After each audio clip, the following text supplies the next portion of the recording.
One of my worries about coming back here to Norwich was the London seep. When I tried to talk myself out of it, I decided 121 miles was too close to be to the capital. I would really just be living in just another gentrified suburb which was losing its accent. It's not like that at all. It's still full of regional idiosyncrasies, edged with rurality. But it has purchased a new smart coat. The coat is largely made out of nice things. Shops selling fancy houseplants, more friendly pubs, art, culture, eclectic food. On my first morning back here, I ate an omelette with a bed of salad hiding underneath, cooked by an Egyptian man. It was incredible. Such a thing would have been unthinkable in the same place in 2002, or probably even 2010.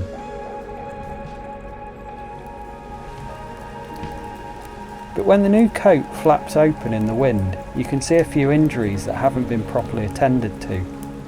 The coat isn't quite warm enough. There's more homelessness here than ever, more alcohol and drug abuse. But that is perhaps just any city in 2019, not specifically this city. It is where we all are.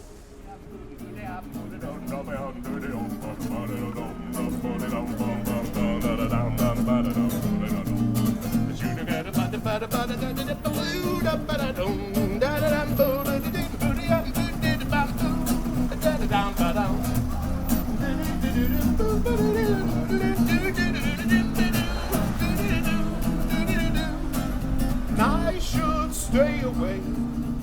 But yeah, we moved up here when I was 8. Yeah, 8 years old. Yeah. And I mean, you know, I was unpopular with other kids in Brentwood, but when we got here, my voice was different as well. And children, well, they attack what is different, you know. Yeah. And so I was Mr. Popular for about a month or two, and after a while, I guess everyone decided that I was unrelatable, and the marginalisation began.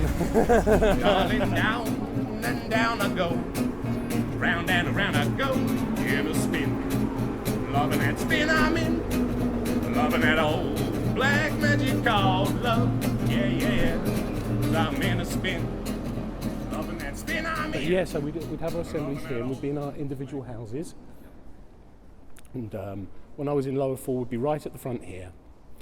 Our headmaster would take the pulpit and address us, or somebody else would, and sometimes we'd have a speaker from outside of school, and sometimes we'd have one of the prefects would tell a story, and usually when the prefects did, they were inappropriate, and they'd emphasise words that had extra fun meanings and stuff like that, and exploit this, well, I mean, it's a sensational piece of architecture, isn't it, really?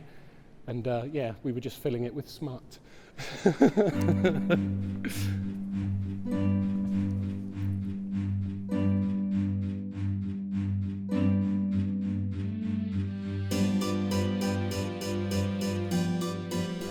So the bosses along the cloisters always make me chuckle, because every couple of every couple of three down, there's the Green Man.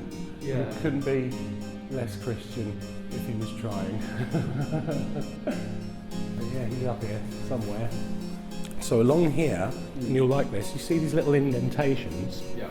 This is where monks used to play little games with marbles, and these were the little pockets in the stones where the marbles would go. Few metropolitan places are as red or as green as Norwich, and it seems in keeping with the place's character that its big historical hero, Robert Kett, was a wealthy man who fought on the side of poor rustics, despite having no self-serving motivation to do so. I live on Kett's side of the city. It's got nicer pubs than it once had, but it's still the non-trendy side, the hilly side, without the artisan bakeries. Kett's Heights, the spot from which he and his rebel army besieged the city in 1549, is a terrific towering vantage point from which to get the shape of the place, the tiered, compact layout that, unlike most cities, doesn't look bludgeoned by corporate progress. You gaze at the mass of the cathedral directly below you across the river, still dwarfing every other building around it after all these centuries, and you get a bit dizzy thinking about what went into the building of its roof and spire. And then you remember exactly when that happened, and the rudimentary building apparatus available at the time, and you get a hell of a lot dizzier. Basically, in 2020, I set up this Instagram account called Weird Norwich, thinking that like nobody was really going to look at it apart from me and like maybe some mates, just because like I'm from Wiltshire, I'm from a really weird place. Like I know more practicing witches and druids and pagans than I do Christians at home, and you know, and I was surprised that Norwich was like on a level of similar weirdness. And then it got like really popular, which I was not expecting. Here we go, there it is. And now people just send me shit like this. and that goes on the Instagram account. But yeah, there's like 3,500 people following it at the moment. And that's really fun. Like, it's just stupid, but it's really fun. And it also means that you kind of get a chance to like explore, well, I get a chance to explore the city a bit more, even just through people posting stuff. And then like I have, for example, there was Tarmac the cat that we will go and visit. And Tarmac, people now go on like pilgrimages to find Tarmac, which I love.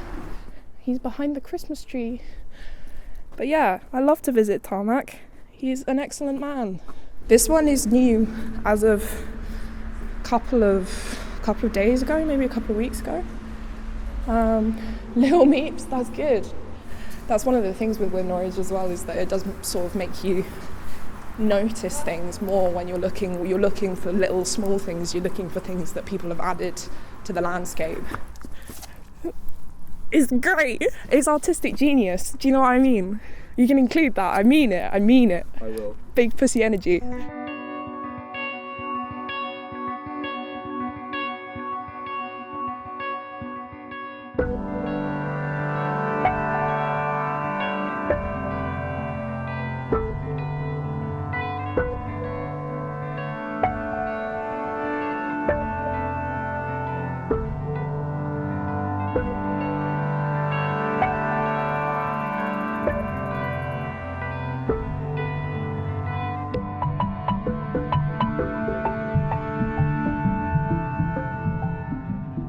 Graffiti is the signature of the city with many hands and many voices. Street art, tags, throw-ups, murals, leftist slogans and anti-vax misinformation, social media handles and local in-jokes.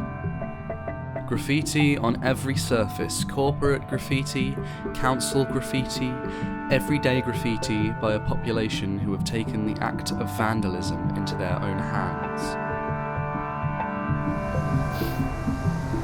This one I always find fascinating. I keep meaning to write about it because I'm like, all the different things it could mean, you know? Yeah. Like, you're taking a tenner from the till, you're taking a 10-minute break. This is everywhere. There's like, so there's one near, you know where? Oh, there we are. Kind of secure.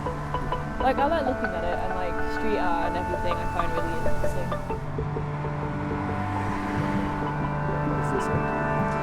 I'm choosing to love you because loving you is something I want to experience no matter the pain, I'm sorry, or it could be, no matter the outcome. I don't know, 'cause they are little bursts of poetry. It's a pretty ordinary street corner, as far as Norwich goes. There's an old church, soon to be fully converted into luxury housing. Building work displacing the buddleia, the rose hips, and the ivy that's moved in. I go past it every day, it's part of the scenery. A couple of months ago, though, something struck me. Who is the bastard who cut the walnut? Who is the bastard who cut down the walnut? I couldn't stop thinking about it. Somebody in my neighbourhood felt it when that little sapling was felled. Chapters stopped being a housing development and became the scene of a murder. It's a strong bond to sever the connection between a person and their loved one. Just so happened that for this person, their loved one was a tree. Very depressing, particularly when you think about like the amount of swifts and, you know, all these kind of animals and birds that roost in abandoned buildings like this, that they've completely lost that home, really. And especially for things like migratory birds, like, you know, what are they going to do? Like, there's nowhere else they can go. It's so rare that you find these sort of dilapidated buildings that are livable for these animals. It didn't used to be, but it is now because they're all developed and knocked down. So.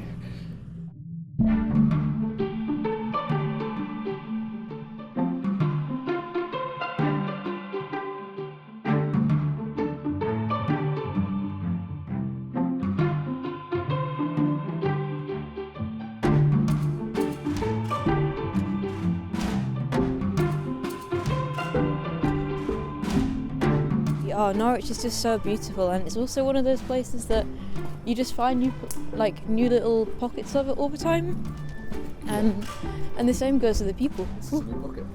Yeah. So I've never been this way. Ah, I know where we are. Yeah, like a little patchwork map, like just sort of stitch it together. But again, I think Norwich is one of those places that has this kind of convoluted layout, maybe. I don't know. I mean, I don't know. I always feel like with Norwich, you can kind of walk around, and depending on which direction you point your head at, you can see new things. Like the tops of the buildings are always so intricate, but they're all like completely different. Like you just like spot different things every time. I don't know. Even if you're going the same route every day, sometimes it just feels different. I kind of like the intersection. I don't know, like kind of bursts of like greenery. I think that's really lovely because, you know, you've got all the sort of the city surrounding you, but it's very, I don't know, it just feels like a very special little space carved out. I don't know, it has a sort of secret garden-y feel. Like, I think it, in a way, it sort of feels like it's been made to look a little like it's been left and you're just rediscovering it.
This is Mantegate, where the part of the red light district down there. Yeah.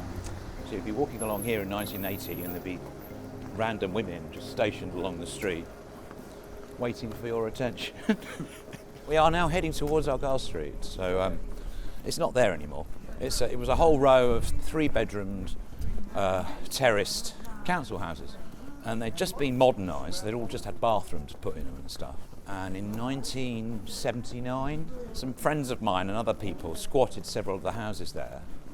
And at the time, I lived in Loddon, so I used to come into Norwich on a Saturday, go and watch a band in Whites or something, and then try and find somewhere to stay. And they just squatted Argyle Street, so I went and stayed down there with some friends who I was at City College with before. And they barricaded themselves in, and nothing happened. So over time, more and more people moved in, and eventually the residents that were there moved out, and it just became a whole squat. It did what you'd expect it to do, mind the curb, in the sense that it slowly descended into a drug hell. People came from all over the place to go and live there. The electricity board would send heavies down to cut the electricity off that people had illegally connected. It was also became a place where some of the convoy went after Thatcher smashed up people in a bean field. So it became a refuge for them as well. So there was buses and caravans parked down there as well. The street was painted. Yeah. The lampposts were painted. Yeah, for a while it was really nice. They had a street cafe that was run by volunteers who cooked the food. I donated my record player to it so people could put records on and stuff. And I lived there in a freezing winter in a box room in one of their houses. It's just like so fucking cold. And so this is Argyle Street, but it doesn't look anything like it anymore. And so the whole street was painted with flowers and stuff. People painted bricks on the outsides of the houses, and yeah, it was proper anarchy. And all gone. What you shouldn't do is take acid, go to the top of Normandy Towers, and then run down the stairs as fast as you can with your mate.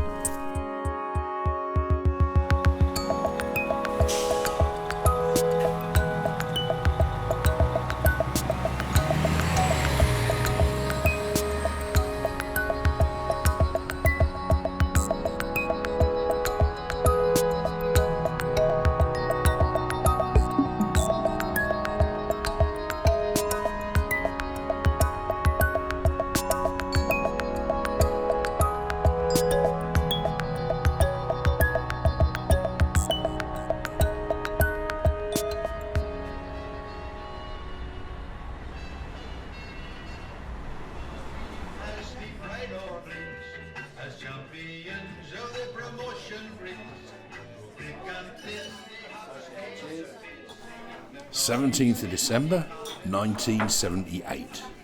A tiny ancient corner pub. Britannia tables abound. Candles in wine bottles for secondary lightings. Len smokes his pipe, sending vapours fouling the air. One customer sports bruises and a black eye. Much folly goes on in this alehouse. Roy noticed the landlady has beautiful boobs. What is there in the distant hills my fancy longs to see?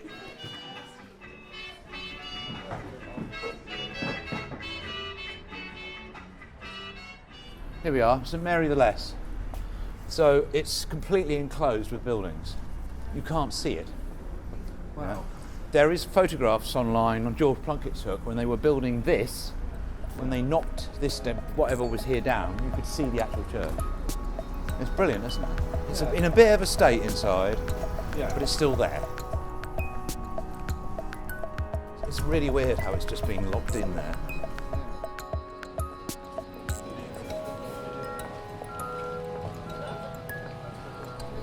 And I used to stand here every day, just here. So here I am. No, I did busking. I used to stand there busking. Here was the ice cream barrow or the nut barrow. So I ended up being the chestnut man. So I used to sell hot chestnuts here in the winter. So at this time of day, what's the time? 5 to 5. I'd be getting pissed off now, cold, and I'd be slowly winding down and packing up, getting ready to pull the bloody thing by hand back. In fact, I was just standing here, looking down the street, looking at that clock. Just brings it all back. Yeah, so all these shops, and I knew them all. I worked there, and they all brought me out coffees, and Christmas they'd bring me out mince pies. Everyone from Tony and Guy would come out and smoke, and they'd all stand there and chat. So I'd get the staff coming out, moaning about the boss, and I'd get Emmanuel the boss. He'd come out and moan about the staff, and I became the listening post for everyone who works around here to moan and groan about their day. That's amazing. So it was good fun. It was like a little community.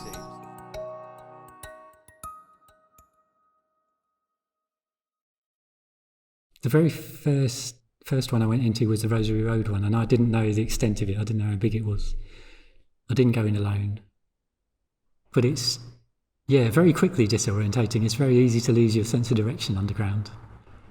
Very cold, surprisingly cold. I hadn't really considered that it would be a stable temperature, but that temperature would be chilly. And extremely peaceful. There is just no sound other than the sounds that you make. But also what I was surprised to hear was I could hear the bats in Danby Wood. Yeah. And that was amazing, just to sit still and listen to these bats talking to each other. And the other thing that is impossible to describe and I've never experienced anywhere else is the complete blackness when you turn your torches off. You don't have to be very far inside, and you turn off your lights and you can have your hand a millimetre in front of your face. You can't make any, you've just got no visual perception at all. Absolutely pitch. But it was exciting. It's interesting because I've never been anywhere like it. I mean, I've been into a lot of military bunkers, but obviously stuff that's much more recent, and felt much more confident about the fact they weren't likely to collapse. I mean, I was no idea about quite how stable these places are. I mean, they've been standing since, the 1300s. But at the same time, the geology, they're very dependent on the geology and what's going on above. Chalk is very susceptible to erosion by water. It also creates poisonous gas, the interaction of rainwater with the chalk, which is heavier than air, so it tends to sit in pools. So if you've got depressions or you go at drop-in levels at all, you can run into trouble because it's odourless and can kill you quite quickly. So at the time, my first times in, I didn't know this. I was quite naive. Just started wandering about in these places. A few years back, I was part of a group show. I showed some of my photos of the chalk mines in the forum. A guy came and had a look, and he left a card for me. And it was the guy that did the surveys of the chalk mines beneath Norwich after the bus incident, because the city council realised they'd got a problem that really needed looking at and trying to get to the bottom of. No pun intended. So he was brought in to do the research. He did a lot of historical research in the city archives. So he did that side of the research, but he also went round to all the sites that they knew existed and went down with surveying teams, and they actually surveyed them and worked out as far as they could where they ran and mapped them. And a lot of the stuff where the bus went down, obviously that bit immediately under the road was backfilled.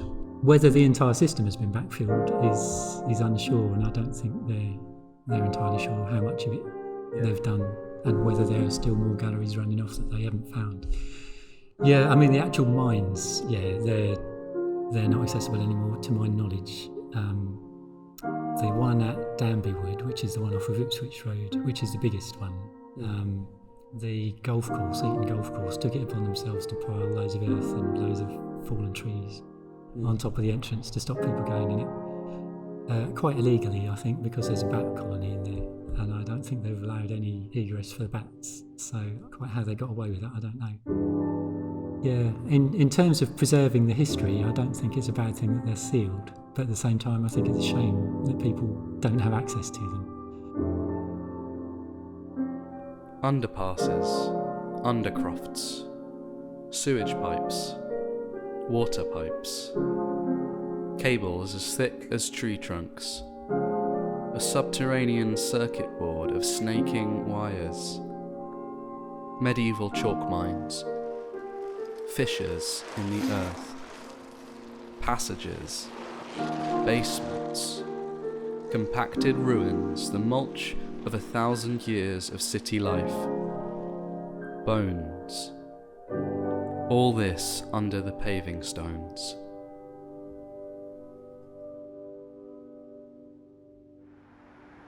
So I was employed on the Youth Opportunities Programme, so I was 18. We spent our days washing skulls and bones and bits of pot and everything. Then we'd pour all the mud over the wall onto this bank, and then after a while I realised that it was all full of bits and pieces that had just come out while we were washing, so teeth had fallen out of the skulls and things. So I collected all this stuff up because it's unstratified, it doesn't have any archaeological significance anymore. And I thought, what should I do with all this? And I know, in my addled 18-year-old brain, I'll make a necklace out of it. So I made a human Saxon tooth necklace, drilled all the teeth, made little loops and joined it all up on a piece of chain. And I took it into work and I went, look what I've made. And everybody was disgusted and horrified apart from one girl who went, that's really nice, like this. And then the bishop asked for the teeth back because they were consecrated, so they had to be reburied in consecrated ground when they found out about this, because everyone was horrified what I'd done. So I gave them back the teeth that didn't work, e.g. I drilled a hole and they'd broken or something, and I kept the necklace, which I then lost. I think it's important that they cared about death a lot more than we do now. Like now it's all like go, you gotta get over it, but like the time they kind of took to grieve and stuff is really important. Do you like graveyards generally? I mean, I don't dislike them. They're nice to walk around, definitely. I do enjoy kind of just having a little mosey around them. You do find some good names, and also you see these graves and you're like, when you can, you know, make out what they say, sort of like make up a little story about the people living in them.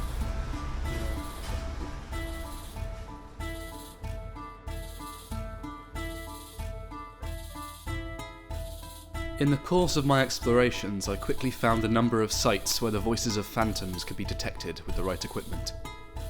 The churches were an obvious starting point, because stonework absorbs psychic energy, and under the right conditions it can hold the residue of people and of ideas for hundreds of years.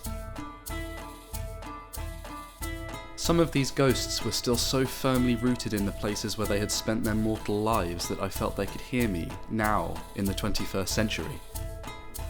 They ranted and they whispered and their voices echoed off the walls. Listen closely enough and you can hear the hoofbeats of long dead ponies on Elm Hill's cobblestone. There is a derelict space, a ring of abandoned buildings around a car park off of Duke Street, right on the south bank of the Wensum. And though concrete and plasterboard do not hold psychic energy for very long, some of the ghosts here were so recent that their presence was still very much apparent. I assume most of them had worked here or lived in the area. I heard fax machines and office phones ringing unanswered.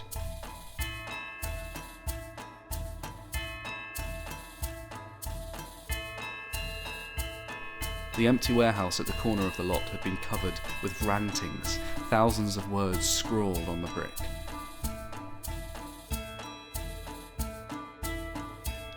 Norwich thrives on its past. It thrives on its dead. A city as old as this has many, many, many dead. They've become part of the soil and the stone and the trees. Earlham Cemetery was built by the Victorians because the city churchyards were overflowing and contaminating the water supply. Norwich water in the early 1800s was reported to be almost pure essence of churchyard. I mean, this is an old city. There's people buried all over the place. Nobody knows where they are. The archaeology in Norwich just goes down and down and down because it's just, people have lived here for 1,000 years or more. Down the other end near the Golden Star, they were doing some digging. And a friend of mine, she said that their friend came home and said, look, I found this bowl they dug up in the street. They dug up in digging a ditch. And she said, no, it's not a bowl, it's the top of someone's skull. Nothing stays still, things change all the time. The one thing I'd like is a time machine so I could walk around Norwich 100 years ago down all the tiny, narrow streets. We are never quite as separate from the past as we think. The people of a future Norwich will imagine they act independently of us. And they'll be wrong.